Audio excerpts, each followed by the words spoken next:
Definitivamente Dios nos ama a todos. La verdad es que el amor de Dios es eterno y es difícil a veces entender. O sea, Dios nos propicia su amor. ¿Y qué hago yo? Creo que sería vivir en un estado de gratitud. Como cristianos estamos obligados a dar gratis lo que hemos recibido gratis.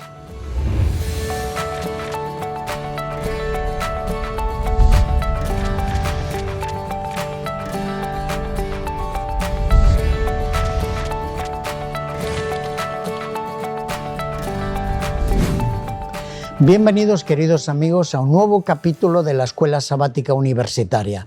Hoy, como es habitual, va a ser un placer compartir el estudio de esta lección con tres amigos que me acompañan y que me gustaría a la vez que se presentaran y que contestaran a una primera pregunta. ¿Cómo podrías explicar tu experiencia con el amor eterno de Dios?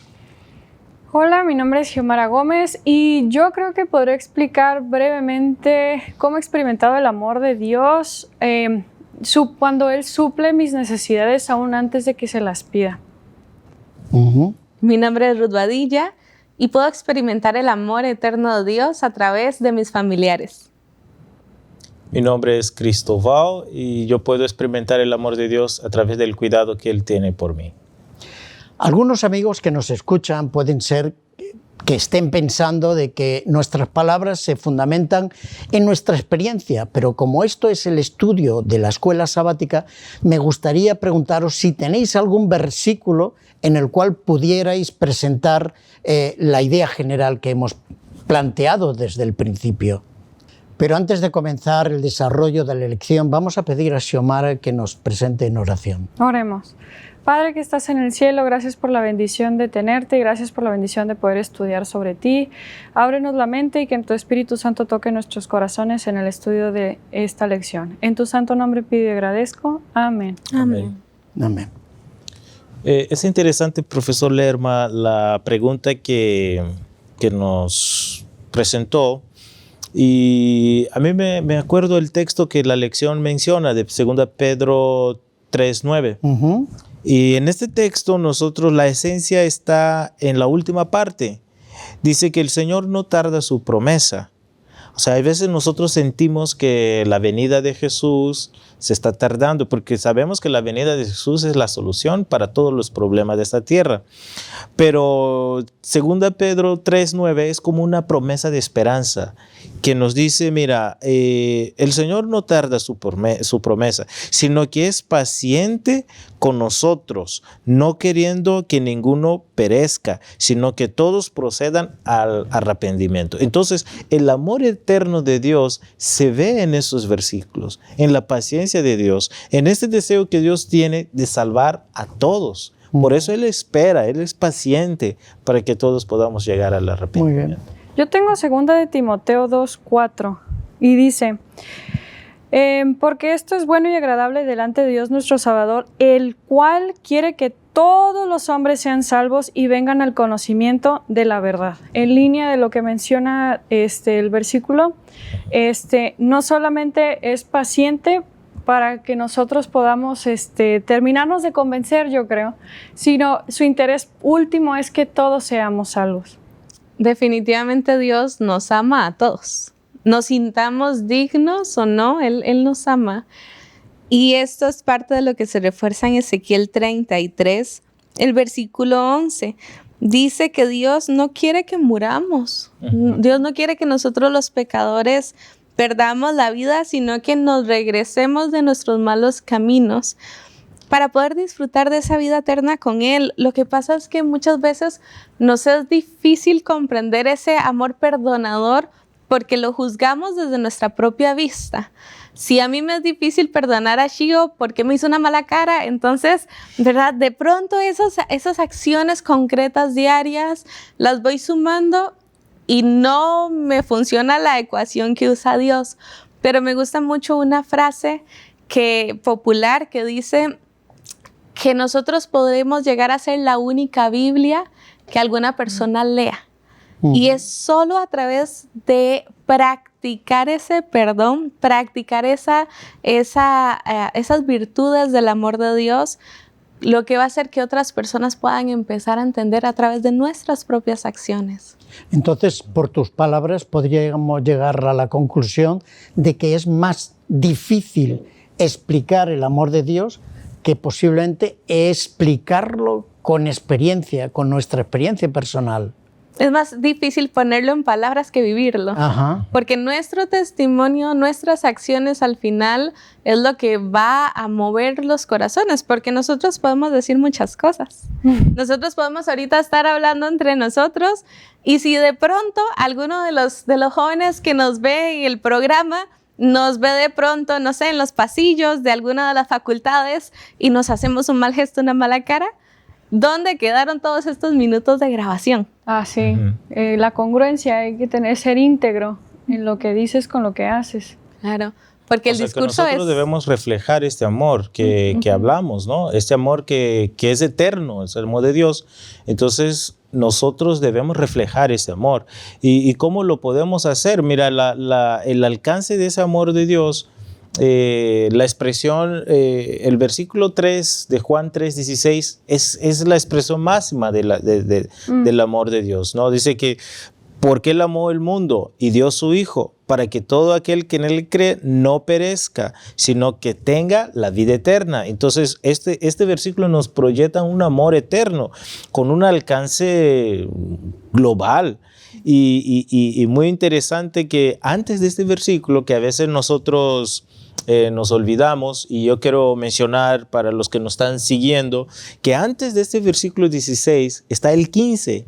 Y el 15 es muy interesante porque el 15 dice, para que todo aquel que en Él le cree no se pierda, sino que tenga la vida eterna. Entonces es clave el versículo 15 desde esa perspectiva. Antes de que Dios se anuncie que Él envió su Hijo, ya nos da un anticipo de que, oye, si crees en Dios, no te vas a perder, sino que vas a tener la vida eterna. Y además ahí mismo dice que Él no envió su Hijo para condenar el mundo, sino para salvar. Ser salvos, para ser salvos. Así es que si tenemos una verdadera experiencia con Jesús y con Dios, sería fácil poderlo explicar.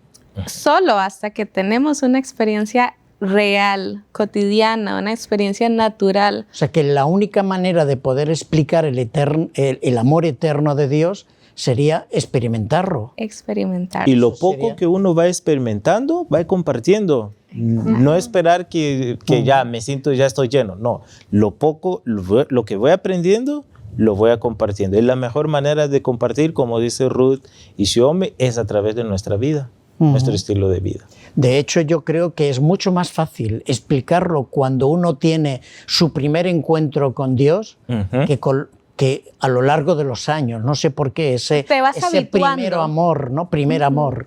Lo que era sorprendente, de pronto se puede volver a cotidiano. Todas las bendiciones que experimentamos día con día, de pronto podemos darlas por un hecho, pero no hay que perder eso. Y en este momento me gustaría preguntar a la gente que está en la calle esta pregunta. Piensa en el hecho gratuito del perdón de Jesús. ¿Qué debería decirte esto acerca del perdonar a los demás?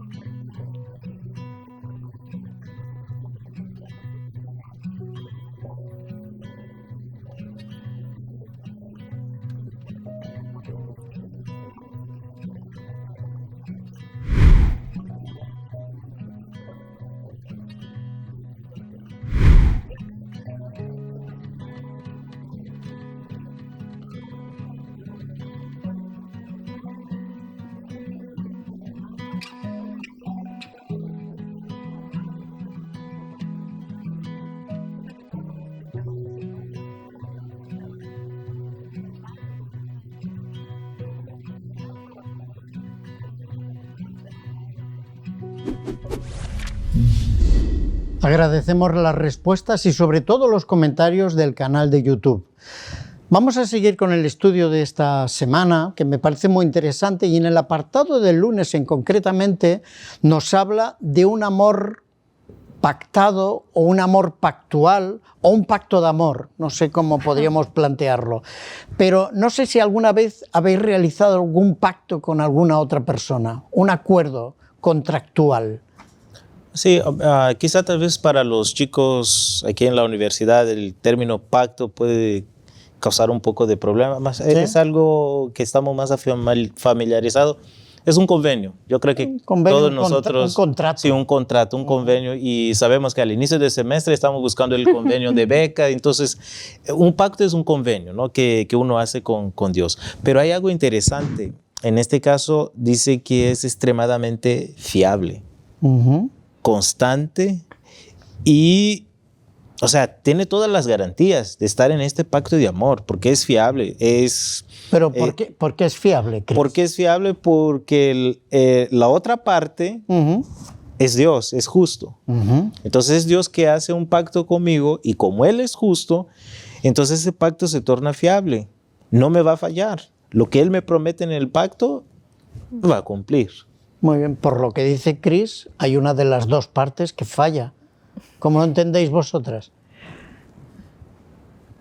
¿Falla o no falla? ¿Fallamos? Me gustan mucho las ilustraciones. De hecho, la lección en el día lunes menciona que Dios busca ilustrarnos de muchas formas la manera de entender. Y recordaba justamente la experiencia que tuvo hace poco una amiga con su mascota. Ilusionada fue y se compró un perro y soñaba su vida con su perro. Ya se había independizado, vivía sola en un apartamento. Y pues para no estar tan poco acompañada, dijo, no, pues con un perro ya, ¿verdad? Estoy feliz y compartimos. Y se consiguió un cachorro hermoso. O sea, esos perritos que los ves y te inspiran toda la ternura y compasión. Lo lleva a casa y empiezan a pasar los días y el perrito tenía un amor enorme hacia los zapatos. Más grande que el amor que tenía con ella. Y por más de que lo entrenaba y que llevaba cursos para que el perrito aprendiera a no comerse los zapatos, empezó a quedar sin pares de zapatos. Y llegó un momento en el que resulta que el perrito ya no podía vivir dentro de la casa. Entonces, por más de que ella amaba a ese perrito enormemente, y el perrito la amaba, pero era más fuerte su deseo hacia comerse los zapatos de ella que hacia estar dentro de las comodidades de casa. Tenía ahora que estar en la parte de afuera de casa todo el día. Y entonces, de pronto, esa situación tan cotidiana me hizo entender esto de la parte que falla justamente, y es que nosotros los humanos somos tan fáciles de distraernos. De alguna forma, desde que nacemos, Satanás nos va estudiando a través, si las redes sociales nos pueden estudiar y nos dan anuncios justamente según nuestros intereses, Satanás nos tiene estudiados de pies a cabeza y nos va poniendo esos zapatos en el camino que nos van alejando de Dios. Entonces, Dios nos sigue amando, pero para que podamos disfrutar de las comodidades de estar dentro de la casa como el perrito, debemos no comernos los zapatos. Igual nos pasa a nosotros. Dios nos sigue amando, pero para disfrutar de todas las bendiciones y las extra que no vemos que Dios nos quiere dar, hay ciertas partes del contrato que debo de cumplir. O sea que podríamos entender que el contrato es condicional, tiene condicionantes. Hay condiciones. Hay condiciones, aunque el amor de Dios es eterno, como ya lo hablamos. La relación que nosotros construimos sobre ese amor sí tiene condiciones. O sea, que sería un contrato eterno en una relación de amor eterna. Y cuando una de las dos partes, en este caso el pueblo de Israel, en el Antiguo Testamento y hoy en día por hacer una aplicación, rompemos ese amor, ese pacto, ¿qué es lo que ocurre? ¿Qué condicionantes tenemos? ¿Cómo lo ves? Sí. Cuando estaba trabajando en una empresa me tocaba mucho el cumplimiento de lineamientos de las dos partes hechas, estipuladas en un contrato. Y venía, la introducción siempre es, yo soy fulanito de tal y garantizo que soy fulanito de tal. Me presento y la otra parte se presenta y en conjunto hacemos este acuerdo. Y entonces se desglosa todos los lineamientos que yo voy a pacto cumplir y los lineamientos que tú pactas cumplir. Todas las cláusulas. Todas las cláusulas con seña, coma, punto y demás. Y después viene la parte en donde, si en caso no incumplo en alguna de ellas, esta es la penitencia. Hay contratos que pueden ser muy severos, en donde me tienes que pagar tantos millones de dólares y en tal fecha y en tal riguroso. Y hay contratos que son de, bueno, muy bien, pues damos por terminado y ya está. Pero creo que un pacto con Dios no lleva ese tipo de quiero sacar ventaja al final, sino realmente quiero que tú te lleves la mejor parte. Me presento, soy tu Salvador, Cristo, y tú eres mi hijo. Y en conjunto vamos a llegar a este convenio. Entonces, la verdad, yo vengo a darte por mi sangre tu salvación y acéptalo. Si no lo cumples, no lo voy a terminar y no te voy a pedir que ahora te mueras tú. Quiero que lo vuelvas a aceptar. Realmente. Porque nada más completando lo que está diciendo Xiomí, porque yo ya morí por ti. Cristo ya murió por nosotros. Y es interesante que normalmente en este pacto de amor, ¿por qué lo llaman pacto de amor? Porque Dios es el que toma la iniciativa. Él es que viene y dice, ¿sabes qué? Vamos a hacer un pacto. Entonces la condición no es que el amor de Dios es incondicional, no, el amor de Dios es para todo, pero la condición está en si yo acepto este pacto. Ahí es donde está la condición, o sea, la condición está más del otro lado y no del lado de Dios, porque del lado de Dios están todas las garantías y es un pacto duradero. Y cuando nosotros vemos en Filipenses capítulo 2, que para mí es uno de los versículos fabulosos, empieza a decir que el que tenía todo, dejó el cielo, se despojó de todo, vino al mundo, murió por nosotros y murió para que, por así decirlo, firmando este pacto con su propia sangre. Entonces hay garantía y hay seguridad. Es un pacto que cualquier uno de nosotros, los que nos están escuchando, decimos, oye, yo quiero tener este pacto con Dios. De todas formas, el pacto que tiene Dios con nosotros, porque es la manera de entenderlo correctamente, normalmente, como nos ha explicado Xiomara, cuando el pacto se incumple, normalmente se rompe. Se acaba el... Pero en nuestro caso no es así. No. Siempre hay una segunda oportunidad y una tercera oportunidad. Y está en nosotros elegir libremente. Y eso porque está el amor. Diferente si voy a hacer un pacto con una empresa, como dice Xiomara, es el dinero, o sea, lo que está, si no cumples, paga, es el negocio. Pero con Dios, cuando yo no cumplo, Él me da una segunda oportunidad. Él sigue esperando, ¿no? Apocalipsis dice que estoy en la puerta y llamo. Muchas gracias, Cristóbal. Vamos a preguntar a nuestro experto, a la luz de nuestra lección, ¿qué revela Salmos 103, 17 y 18 acerca de la eternidad del amor de Dios y, sin embargo, del hecho de que los beneficios de una relación con Él dependen de si aceptamos su amor? Como hemos venido estudiando en nuestra lección, la semana pasada se habló del amor incondicional de Dios que es para todo ser humano.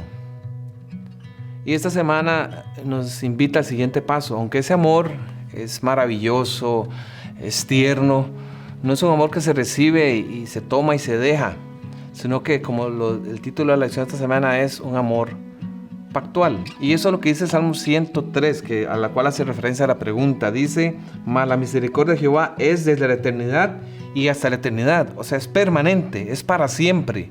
Y el amor de Dios nunca va a cambiar. Podemos cambiar nosotros, pero no el amor de Dios. Aún así, ese amor no es de aceptar y dejarlo. Es un amor pactual, dice la lección. Hay un pacto, hay un acuerdo. Y permítame usar la ilustración del amor entre una pareja. Hoy es muy común que los muchachos no quieran casarse, sino simplemente se unen y ahí van. La pasan bien, si en algún momento no resulta, cada uno toma su camino y se va. Pero eso no es un amor. El matrimonio le da seriedad a ese amor, le da compromiso.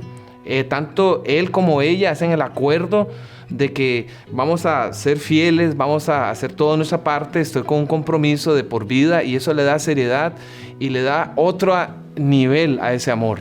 Lo mismo sucede con Dios. Por eso el versículo 18 dice que de ese amor eterno es sobre los que guardan su pacto, los que se acuerdan de sus mandamientos.